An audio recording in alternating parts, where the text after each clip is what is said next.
Hello, I'm Somi Arian. I'm a tech philosopher, author, filmmaker, and the founder of Impeak.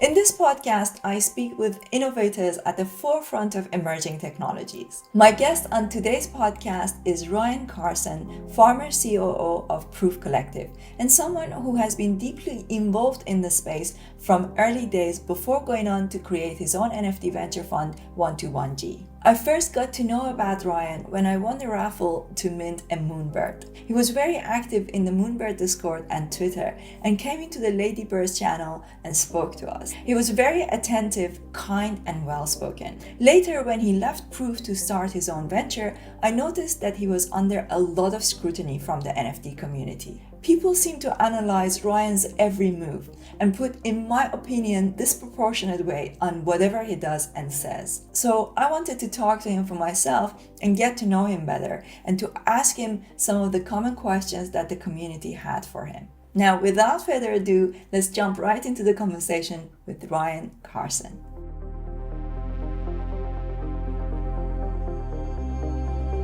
So Ryan, the first time I came across you was when I became a Moonbird, and you were so kind. You were really just so communicative, so nice to us. You came into the Ladybirds channel. Literally within a few days after that, I heard that you were going to be leaving the Proof ecosystem, and I was like, oh, darn, you were just so nice to us, and then you left. So at what point did you know that you were going to be leaving? Did you make that decision before the Moonbird drop? Well, first of all, thanks for having me on the show, and thanks for your kind words about me and the community. It was just so great to see women come together in the Moonbirds community and support each other. And Kevin and Justin and I always believed in making the space more inclusive. So we were all in and supporting you all, and it was really good to see that. So the timeline was kind of interesting because my last company was acquired in December of last year, and Kevin Rose was my first investor. And so we'd been friends for, I think, like 16 years or something. And so I had been tracking him in the space and was listening to the Proof podcast and the Modern Finance podcast. And so when my company was acquired, I pinged him, and said, hey, this Proof community sounds really fun and interesting. He said, great, well, mint a pass and join.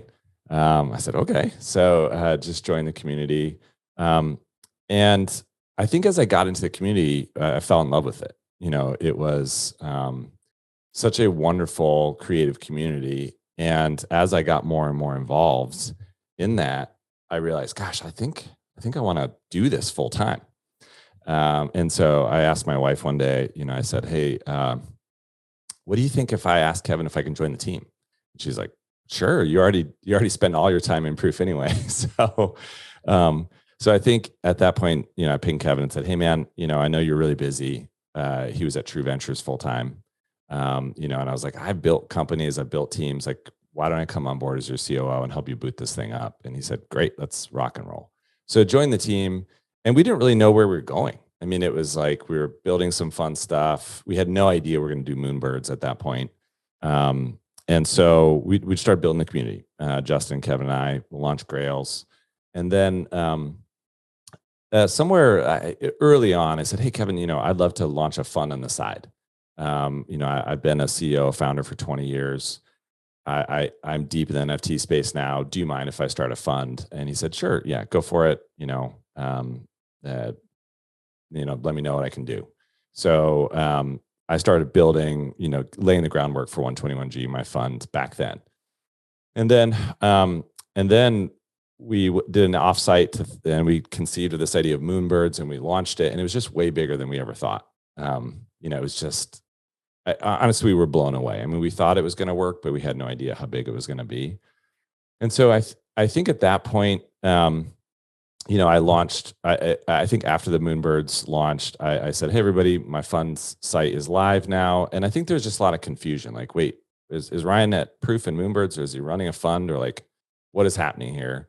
And I think Kevin and Justin and I just had kind of a friend-to-friend talk and said, I don't know if I can do both. Proof and Moonbirds is going to be huge. Justin and Kevin were thinking about moving to LA. I live on the East Coast. And I was like, I can't move to LA with you all. I just moved my family to the East Coast. Proof really needs a full-time COO from here out that can, grow this company to billions of dollars of value. Why don't I step back?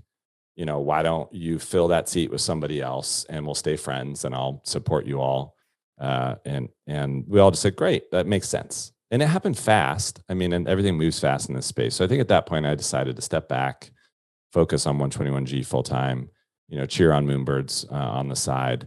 And honestly, Kevin, Justin, and I are still great friends. I still support Proof and Moonbird. So it's all fine. I think the timing of it was confusing for people. But it's also important people understand, like, I didn't take any money from the mint of Moonbirds. I was simply paid a salary for being an employee. I did get a small chunk of equity in Proof Holdings. It's less than 1%. So I didn't take any of all that, millions and millions of dollars of mint money and go build a fund with. I just decided to do my own thing. That's really clear to me. For some reason, it seems like it's not very clear to a lot of people, and they still have quite a lot of questions. One of the people who has created a very long thread on Twitter, some of his questions are interesting, but a lot of them, it feels like he is almost suggesting that you have insider information. You say that you have less than 1% share in Proof. Do you think there is some kind of conflict of interest with you buying Proof assets for your fund? Do you think, is that where the confusion is coming from? Or do you have like this Chinese wall with the team now? Yeah, so there is a Chinese wall. Like, I have no access to information. Kevin and Justin don't tell me anything. I haven't heard anything, since I left the company.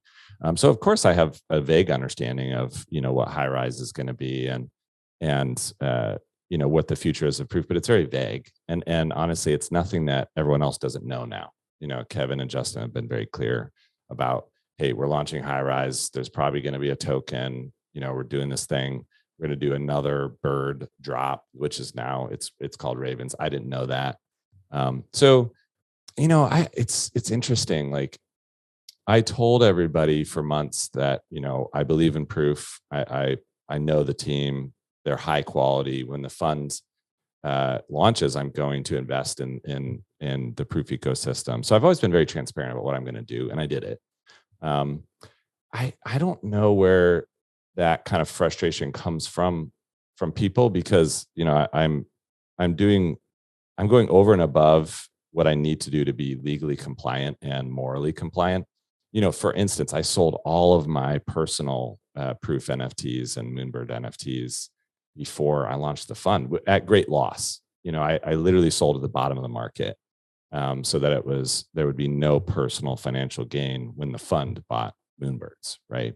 So I've done everything legally and morally compliant, and I'm doing everything by the book. It's a legally compliant 506c fund with AngelList. Like, I just think people don't maybe understand how venture funding and venture investing works. I don't know if they understand the laws around investing or what's going on there, but I'm trying to move on towards sophisticated investors who do understand these things, that I can have great conversations with, like you.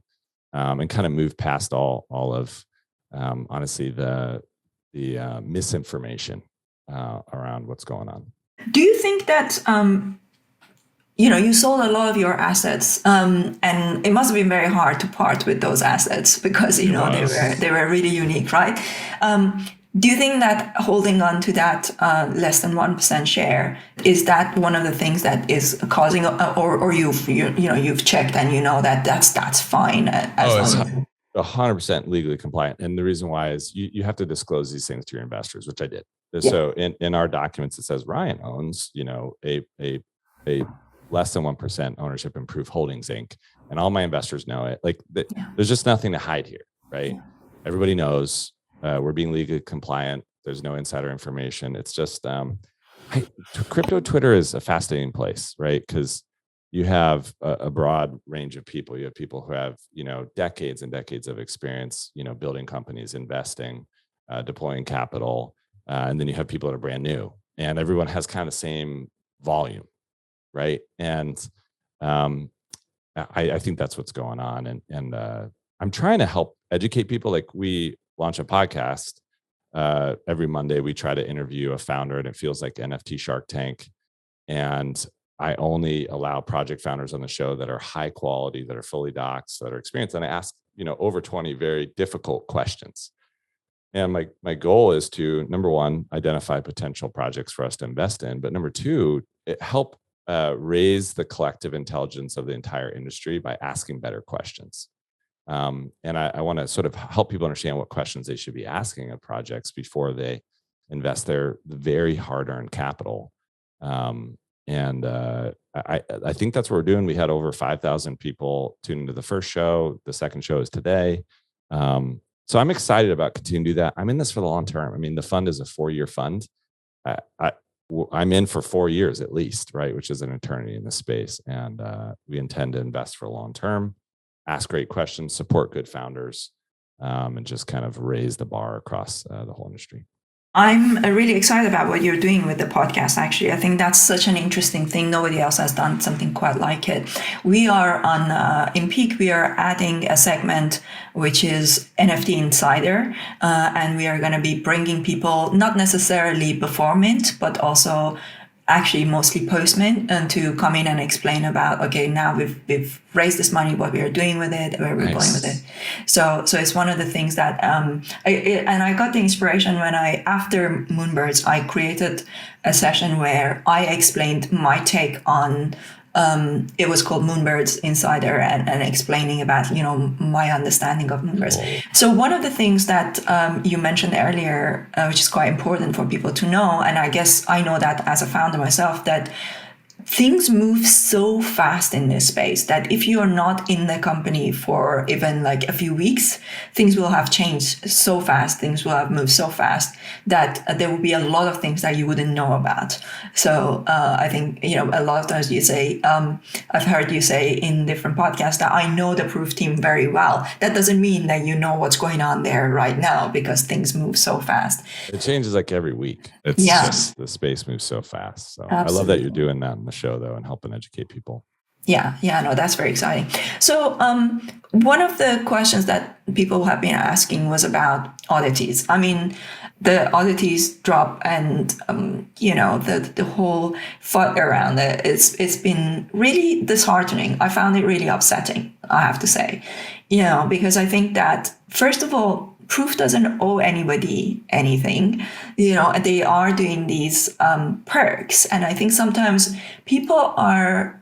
I don't know if you agree with me, but I feel like people are having misconceptions between perks and utility. The perks are, nobody owes it to you. They're something that it's just a fun thing that they're doing. I don't know how many other projects are doing that.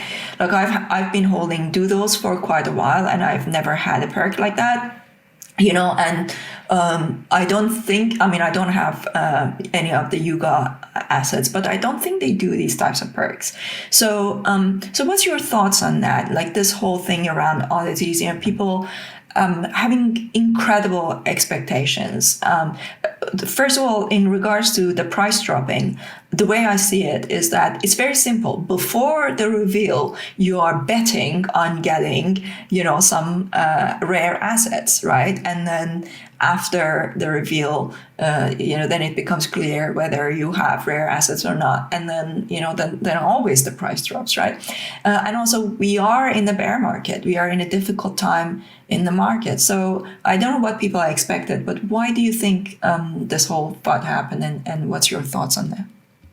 So I think we all need to be longer term minded. So the important thing to me, so my whole investment thesis and the way I run 121G is thinking multi-year timeline, right? And I think the important thing to do is bet on a good team and be less concerned about specific dynamics from specific assets from that team. So here's the way I look at Oddities. It was a free airdrop.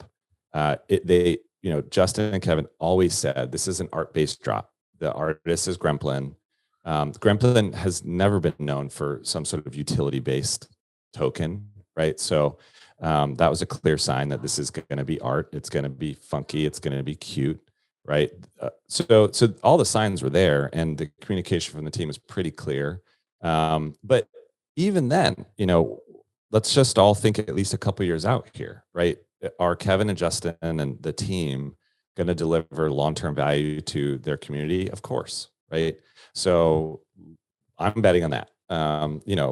We also bought in heavy to Tableland and bought 45 rigs. Like, that team is very good, right? The price has been all over the place. It was up 200%, 2 days in, and now it's back down to mint price or where we bought in. But none of that matters because we're thinking multi-years in the future. So I just am ignoring what I think is fairly short-term conversation around oddities and proof and moonbirds. It's just all a noise to me. And that's not because I think people are not intelligent or not informed. I just think they're not looking further enough out, right? And so I've ignored most of it. Honestly, I didn't really check into the Discord a whole lot while that was going on. So I think if people bet on good teams and think long-term, they're going to be fine. I think short-term trading is very, very dangerous. And if you were short-term trading on oddities, hoping for a 3, 4, 5x, of course, that's not going to work out well for you. So let's all think longer term. Let's bet on good teams and let's be patient. What do you think is value when you say long-term value? How do you define value in terms of these types of, for example, I bought my proof pass for $140,000 almost. And for me, I didn't buy it to make money from it. When I bought it, I didn't know about Grails. I didn't fully understand. I still don't fully understand Grails. Like, I keep telling the people in the Discord, can you please explain Grails to me? And they're like, it's this exciting thing that happens, and we all speculate on who is the artist behind it. So it sounds a lot of fun, but I didn't think about any of that. I thought about, this is going to be a community of serious NFT collectors. I want to get to know them. A lot of them are also builders in the space. For example, now we are going to have Brendan Mulligan coming on our platform to give presentations. Zeneca is coming on our platform. Like today, actually, he's got a session. So I got into that because I wanted to meet these people, build closer relationships. And, that for me is value. Like, I wasn't thinking about monetary return in that sense. Right. So how do you define value? I define value in two ways, and they're not binary. I think one is financial gain. I think we would be sort of lying to ourselves if we said that people didn't buy into NFT projects hoping to make profit. That's most of what people are doing, right? And they really are hoping that they'll buy at this amount of ETH and sell at this amount of ETH, and meanwhile hoping that the value of ETH goes up, right? And that's fine. That's what 121G is doing, right? We are literally investing in projects, so I can return large amounts of profit to my investors, and I'm very clear about that. However, I think the reason why NFTs are so special is because, in addition to potential profit, more importantly, you get community. And so, as humans, I believe that we've evolved to be tribalistic, and we really want to be a part of a tribe, and we want to feel included. And I think, if you look at a community like Proof, it's only 1,000 people. It's all people who are passionate about NFTs. The tone of the entire community is inclusive and kind and friendly and smart, right? And so being a part of that community is valuable for being included as a human. And I think that is very important to your mental stability and happiness. So I think community inclusion and then financial gain are the two primary pillars of the industry. But the third, is digital ownership, right? So I think the ability to actually own a digital asset and have that be irrevocably true is very powerful. And that's why we're betting on the NFT industry as a whole. I think you need both inclusion, community, and financial gain for a project to really succeed long term. I'm confident, projects like Proof are going to deliver both over the long term. But I think you have to be patient. I think short-term flipping is just very, very dangerous. It's gambling, straight up. And nothing's wrong with gambling. But I think people need to be clear. Am I gambling or am I investing? Or am I just wanting to be included in a community? Or is it a mix of the three? And how am I strategizing based on that? Yeah, definitely. I think having that clarity is so important. So, with regards to the financial gain part, it's a bit of a gray area because, on the one hand, we are trying to say that these tokens are not security. On the other hand, we all know that they are likely to go up in price. So, what are your thoughts on the regulations around this, and why was it that you needed your investors at 121G to be accredited? And because that was quite interesting to me, because typically you don't need to be accredited to buy. The reason why is I'm planning on the entire NFT industry being regulated, and I'm planning on most of these projects being classed as securities, right? Because I think they are, right?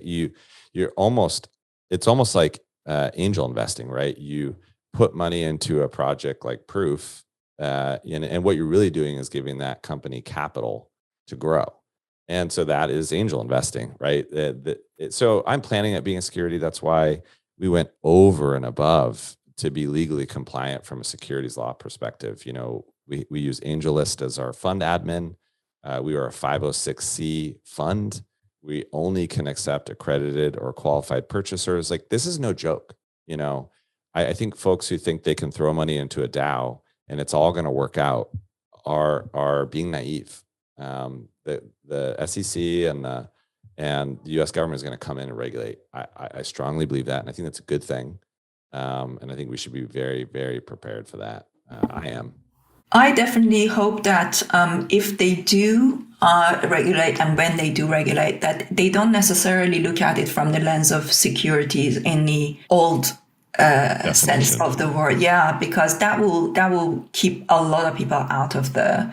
What do they say? That cat is out of the bag. Cat's out of the bag. No, but you don't need to be accredited to buy on Robinhood, for instance, right? Mm-hmm. So you can still buy securities legally in the U.S. without being accredited, right? And you do that through a platform like Robinhood or Schwab, right? And millions of people do that. So the difference is that to invest in a venture fund, right, that's regulated as a 506 or 506C or B, yeah, you absolutely have to be accredited, because the government's trying to protect investors from shady VCs, who are raising money and promising crazy things to investors who are not sophisticated. Now, I think the accredited investor and qualified purchaser definitions are too primitive anyway. Like, just because you're accredited doesn't mean you're sophisticated, and just because you're sophisticated doesn't mean you're accredited, right? But here we are. And I think we should all comply with the law and be very careful about these things. Yeah, definitely. I get that. I live in the UK. It's a little bit different here. Like, here you can self-certify, which is what I did when I invested in a wearable technology company a while back. And you just say, look, I know what I'm doing, and I can afford to take the risk. Yeah. I like that. I wish the US was more like that. Yeah, I wish so as well. Okay. Then one of the other questions is, for you, your transition from being the COO of Proof Moonbirds to starting your fund. Tell me a little bit about that transition. What did you have to do? What changes did you have to make? So I had to pay lawyers a lot of money to set up the fund. Being legally compliant, doing things properly is super expensive. So I hired one of the best firms in the industry to make sure we were doing everything correctly. That's the same firm that did 6529's AngelList Rolling Fund. So that was thing one. Got a great team to make sure we're being legally compliant. Number two, began to set up the entire fund infrastructure. There's a lot of accounting and auditing you have to do. I mean, it took months to set up. And so it's just a lot of busy work, a lot of legally compliant work. And then it also laying the groundwork for the podcast and setting up, one really time intensive thing was the Ledger Enterprise setup. So, obviously everyone knows by now you should be using a hardware wallet, right? Not a hot wallet for your most valuable assets. Most people use Ledger because I think it's the best. We went a step further and invest in Ledger Enterprise, which is enterprise grade protection and quality. It's still self-custodial. So Ledger doesn't own our assets. But it was expensive and time consuming, but I'm so glad we've done it. So, I don't hold any of our wallets personally, right? They're all stored offsite in secure bank vaults. You can't do anything unless you have 3 different locations coordinated. I mean, there's a lot to that. And it just took a lot of time. Yeah, I can imagine. It must have been quite a lot of work. One of the Moonbirds said that she liked it when you were sweeping the floor and buying a lot of Moonbirds, but she worries about what you would do with it in the end, like getting rid of them and how that would affect. I know that I told her that I think I know the answer because you mentioned something about fractionalizing in the end. So can you explain a little bit exactly what you're going to do with all these different NFTs that you're buying? You bet. So my number one choice is fractionalization. So for those that are listening that haven't come across that, what you basically do is you take a wallet that is full of assets and you break that wallet up into shares. And so, for instance, we own 34 Moonbirds, 45 Tableland rigs, 10 Tiger Bobs. We're attempting to buy a Proof Pass at the moment. You take all those things and you mark them up to fair market value, which we have 2 different methods that we use for that right now. And then you would divide that into, say, 10,000 shares, right? And then what you do is you effectively sell those shares. And so the great thing about that option is we don't have to sell the NFTs, right? So we can stay in all those projects technically, but my investors can get liquidity. So it almost feels like an IPO in a sense. So that's my number one hope. I think in 4 years' time, when the fund winds down, I think fractionalization is going to be very sophisticated. I'm very excited about that. If we have to sell out of a project, we're obviously going to do that very carefully because we can't drive down the value of that project. Otherwise, we'll hurt ourselves. So it's very much in our self-interest to not drive down the floor of a project. So people need to understand that we're not just going to dump 34 Moonbirds on the floor because that will destroy our investment. So there's a lot of forethought that needs to go into that. Are you aware of how much impact you have on the market? Like, for example, people were saying about Oddities that you didn't buy Oddities. So therefore there must be something wrong. That it's just like people really look at your wallet on a day-to-day basis. They talk about it on various Discords. And that must be a lot of pressure, but also I don't know if this is healthy, man. Like it's just like people are really putting so much weight, and I wonder with now you doing these podcast interviews live as well. Like if you interview somebody from a project and then you decide not to buy into that project, that could potentially be very detrimental to them. Yep. So do you think this is a good thing? Or what's your thoughts on the impact you're having on the market? I think we need to be very thoughtful and careful. I don't take this lightly. So I think it requires a lot of care, a lot of thought, a lot of planning, a lot of research, and a lot of communication. So for instance, when we bought into Moonbirds, I was telling people months beforehand, right? This is my plan. This is what we're going to do. This is why I'm doing it. And I've also been very clear, I'm not a short-term trader, right? So if you're following my trades and expecting, to profit quickly, I don't think that's going to work out well for you. So that's one thing, communicating very clearly as much as possible. I want people should understand, like, these kind of things are happening right now in venture capital. So the way venture capital works is you have a network of VCs. They talk to each other, right? People know if someone's buying into a company and people follow, right? So this already happens, right? And it's legal as long as they're not sharing insider information early, right? So part of this is just the maturation of this industry. Yes, there's going to be VCs like me. Yes, people are going to follow me. Yes, my moves are going to affect things. That is inevitable.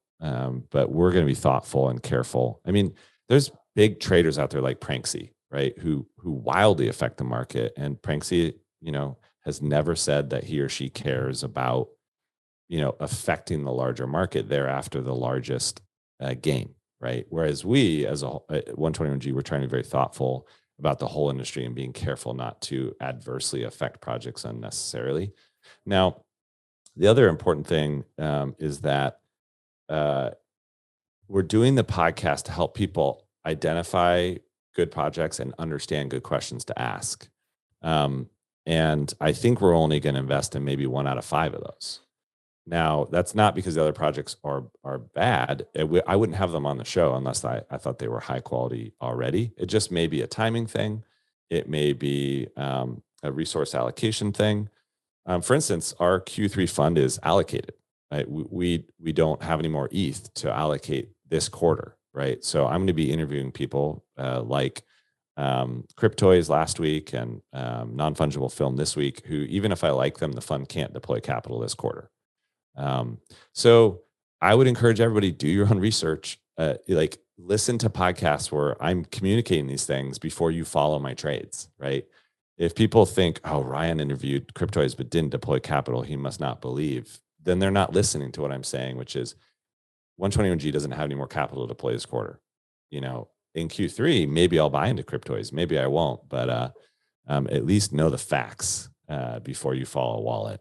Yeah, that's so important. Thank you so much for making that clarification, because I think that could really adversely affect some of the founders. But also, this space is so small right now. Oh my goodness, that yes. It's just tiny.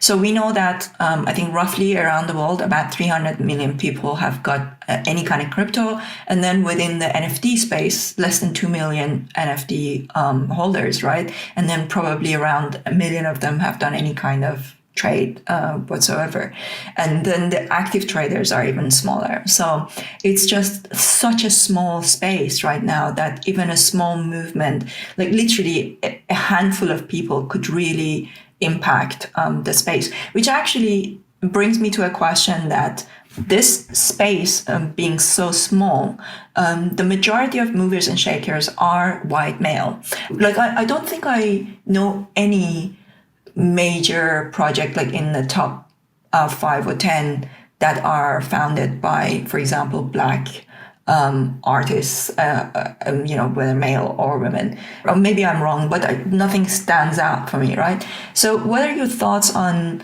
the impact of the fact that the perspective is very, very white male in this space? I think you're absolutely right, and it's just a perpetual cycle, right? So the power structures in the world are controlled by white men primarily, certainly by men, and this has been happening for thousands of years, right? And it's not good, and it's not healthy, and I want all of us to make progress. You want all of us to make progress. So I absolutely agree with you.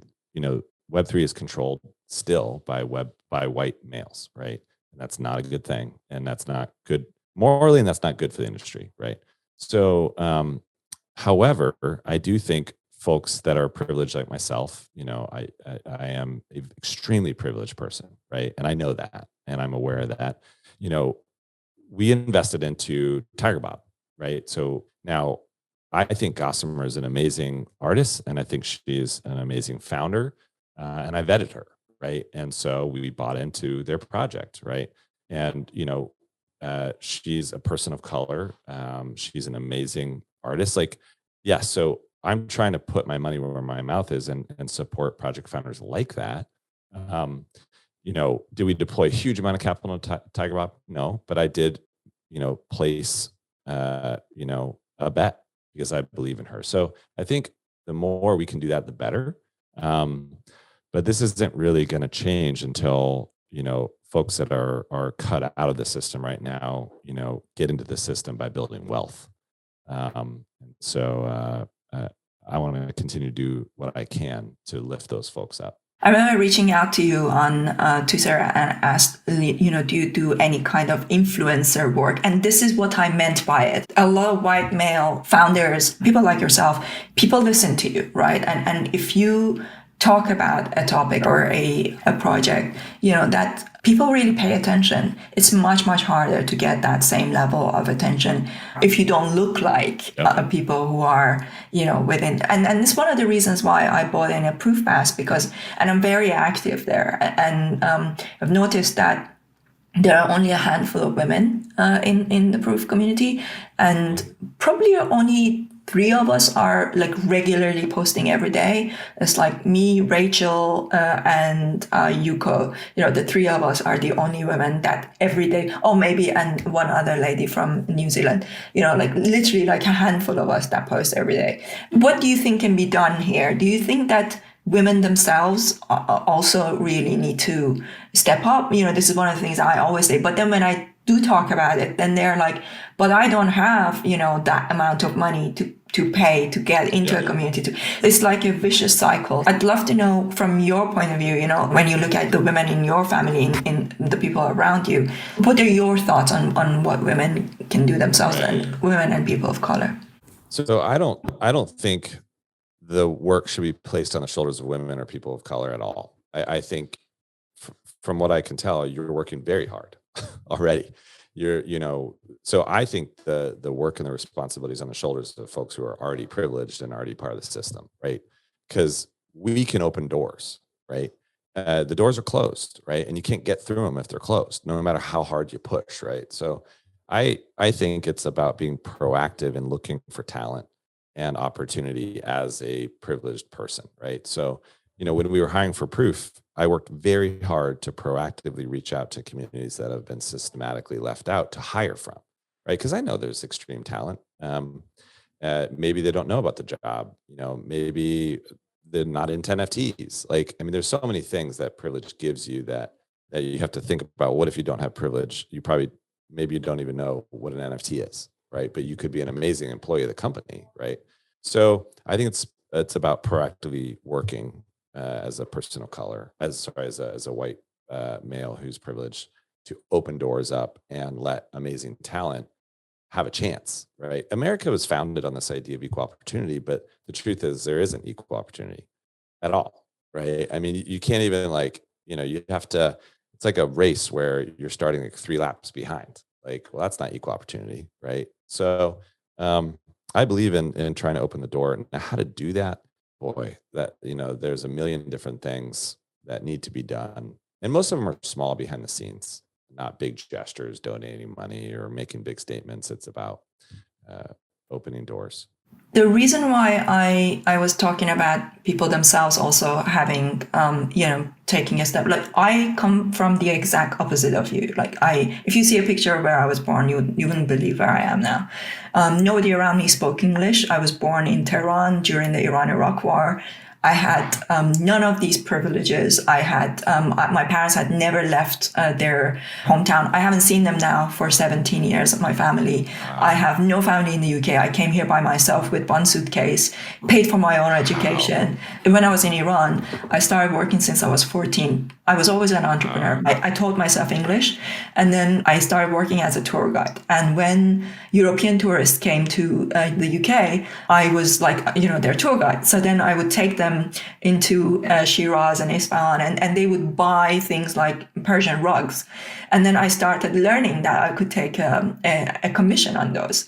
So, and at that time, I didn't even have a phone, right? So I started building these relationships with these really expensive rug dealers, not drug dealers, rug dealers. Right. And by the time I arrived in the hotel in Isfahan, let's not even talk about the fact that, for example, in Iran, because I was a woman, I couldn't stay in a hotel without having a letter from my dad, even though I was working, that would say, that I was allowed to travel on my own. When I arrived in Isfahan, I had to go to the police station and show them my letter from my dad, and then they would stamp that, and I would have to take that to the hotel to allow me to stay. It was a nightmare. So how can anyone accuse you of not working hard enough? I mean, nobody ever does with me because, people can see, but like people don't know these stories. Most people don't know these stories. And one day I'm going to write my, autobiography, and I'm going to make it a comedy because it's so dark, like I was then, forced to marry my cousin when I was 17. Like it was like, it's just honestly, it's so dark that when I talk about it, I have to laugh about it because otherwise it's just so difficult. But with all of those things, my point is that with all of those things, I got myself into, I started working for European embassies because I was doing a good job as a tour guide. Then they gave me a job in the Dutch embassy. That changed my life. And then worked for United Nations. Then came to the UK because I earned money in dollars and I was spending in real. So I was able to actually save a lot of money to bring here and pay for my own education. And after that, I became a TV producer. Then I started my own marketing agency, worked with Steinway Pianos, which is my biggest client to this date. And then I started in Peak, it went into Web3. So every penny that I earned, and so far I've raised about $1.2 million for my startup and, wow. Closed our pre-seed funds. And like literally I had nobody, I didn't know anyone. And I literally created one connection after another, and built my own network. That's why I tell people that right is not something they give you. Right is something you take. You have to reach out. You have to ask for it because otherwise, nobody's going to give it to you. People are not going to come to you. You have to put yourself out there. Like that's so inspirational, and I can't. I'm floored by that you've done all that. That's amazing. Thank you. But yeah, so I think like it goes both ways, right? So if Mohammed doesn't come to the mountain, you bring right. Right. Yeah, we should both be working towards that, right? Yes. It's not your job by yourself. It's not our job by ourselves. It is definitely a collaboration. Yeah, if we want to change things. So Grips also, who is one of our proof holders, he says that how do you select projects to invest in, and how do you calculate how much percentage of your pool of funds you're allocating to them? And also, okay, that's an interesting one. What do you do with the airdrops and rewards, such as nesting rewards? Yep. So the way we identify project founders is by applying a rubric with details like, is the founder doxed? Do they have experience shipping products at a company? What are the plans for the project? Can I get a Zoom call with them to talk through things first? It feels a lot like angel investing. And so all the questions that I like to ask projects before we deploy capital are going to be asked on the podcast, right? There's, I think, over 20 of them. And so they need to pass, almost all of those questions acceptably, number one. Number two, I've been a founder CEO for about 2 decades. And so like I can pattern match on the type of founder they are, right? Are they gritty enough to go through these bigs up and down? And we've seen this with Kevin and Justin. I mean, the cycle of FUD and elation and is just wild, and it's really taxing, so can a founder get through that, right? And then if they pass all those bars, then I think, well, what kind of multiple do I think I can get on this project, right? If I deploy, X amount of capital, do I really believe it can go to, X times 3 or X times 5? Does that feel possible? And that's a gut instinct. And then if those things are true, then it's about, well, when are they minting, or have they already minted? And where do I think it's going from here?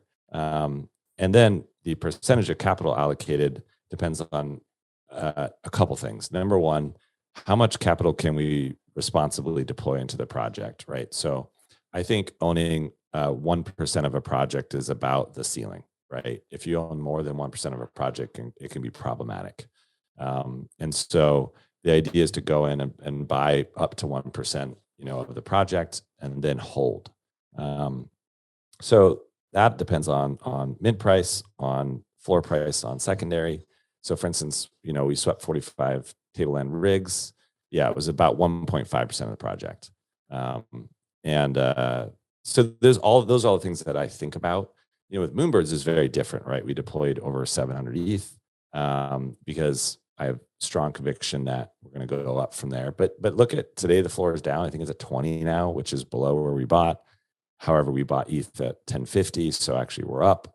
Like, there's all these things you have to think about as an investor. So, but again, we're long-term minded. I'm hoping that we hold for 4 years on all these projects. So actually, you mentioned about this was a question I had actually about when you get the money from your investors, you got it in ETH. Did you sell? No, we got it in US. We got it in USDC actually. Oh, okay. Yeah, and so again, this is because we have to be legally compliant. It turns out SDC is not okay with people sending ETH to a fund. They can send US dollars or USDC. So we were lucky, right? If I had raised ETH, earlier, and it dropped from 3,000 down to 1,000, it would have really been bad for the fund. But thankfully, we raised in USDC and we bought at the bottom. So that was lucky. You had a question about airdrops too. The goal for airdrops is to hold them. So ideally, the projects we're investing in are high quality projects that are airdropping good assets, and we hold those.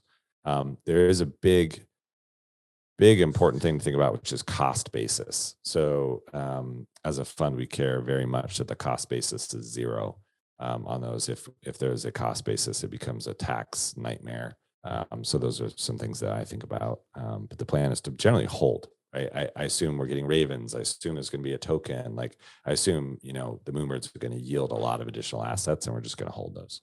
Is there a reason why you didn't go for other established projects? Let's say, for example, I remember during your Twitter Spaces, I asked you about Yuga. You answered that. You said because they're not, that you haven't had any kind of connection with them, etc. But for things like Doodles, for example, is there a reason why you haven't deployed capital into those, or do you think you will? It's primarily because I haven't been able to meet with the founders and have an in-depth conversation with them. And I really wanted to deploy as much capital as we could into Moonbirds because I already know the project's good, right? I know the founders, I have a general understanding of the plan, right? So that was like, let's take as much of the Q3 fund as we can and put it into Moonbirds. And there just wasn't extra ETH left over to invest heavily in, say a Doodles or a Cool Cats or a Yuga. But if we had additional capital, then what I would want to do is get a meeting, sit down, talk to those founders and say, what's your plan? And I have to feel really comfortable with it. I think in Q4, we will be deploying more capital, and it will be into projects that I've met with and that meet our very high bar. And Tableland was one of those. It's like inside Proof, they had done interviews. We had an understanding of the founders. They passed all of my quality bars. And I'm very convinced that the technology they're building is going to change the industry, right? So that's kind of the way I think about it. I guess a couple of last questions. What upcoming features and ideas in the NFT space are you most excited about? I'm really bullish on leaders who have built a large following already that care deeply about their community and want to launch a token-gated community around that. I think there's a lot of upside on that. And then I think layering on NFTs into physical space using AR and then stacking those NFTs is going to be very exciting. So those are a couple of things I'm really bullish on. But this is very much like angel investing. The types of projects I'm seeing are all very different. And they're also deploying on different blockchains. Cryptoys, we had in our first show, is deploying on Flow. So there's a lot of different things we can bet on. And I'm really trying to be mentally elastic around where I see value and where we deploy capital. Okay, last question. This will be a selfish question for myself so that I can learn your thoughts on it. So I'm building a educational platform. How do you see NFTs playing a role in the education space? Right now, I'm making a lot of things free so that people come and discover it. But eventually we need to be able to obviously monetize that. And we also have the option for people to buy a normal annual membership.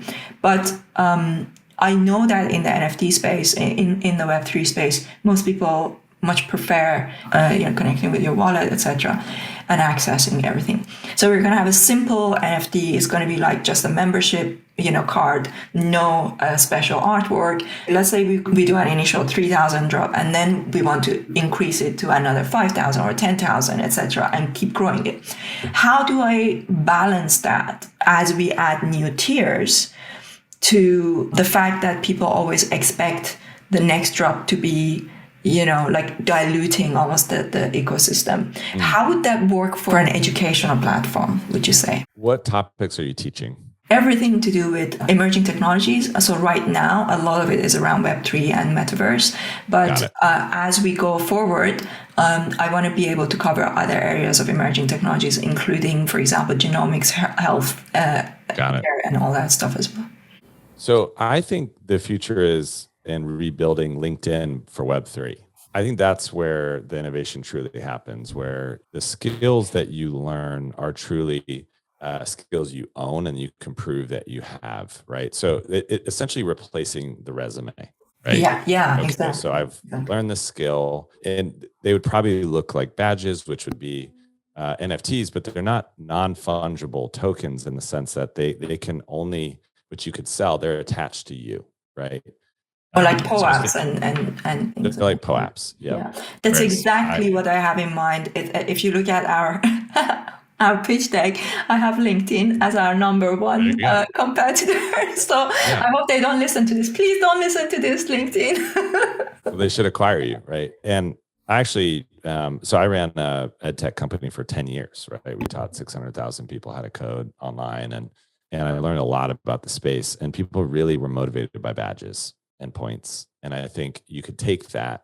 I mean, and you take badges as a POAP type NFT, and you have points as tokens, right? And you can build a real thing, right? Where, companies are literally paying students to learn because they're learning technologies they need. And actually Coinbase began to do this with their Coinbase Learn product. So I think if you combine LinkedIn with Coinbase Learn, I think that's the future of ed tech in Web3. And I would love to see you build that, because I think the world needs it. Thank you. Thank you so much for the encouragement. Thanks for your time being here. I think when you speak so intelligently and so clearly. I don't understand why people have got so much peace. They don't know me. It's okay. I'm fine. No, thank you, Somi. I mean, congrats on your success, and thank you for telling me your personal story. I wasn't aware of that, and it's very inspirational. I mean, you've worked 10 times harder than I have. It's super impressive. Thank you so much. I appreciate it.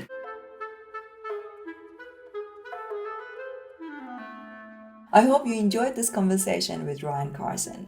Be sure to follow him on Twitter if you aren't already, and keep an eye out on his work and especially on his educational content. If you enjoyed this podcast, be sure to subscribe to it on Apple, Spotify, or any other one of your favorite podcast channels. And don't forget to give it a 5-star rating and write a review. Finally, be sure to check out impeak.xyz and the fantastic educational sessions that we have on emerging technologies and all things Web3.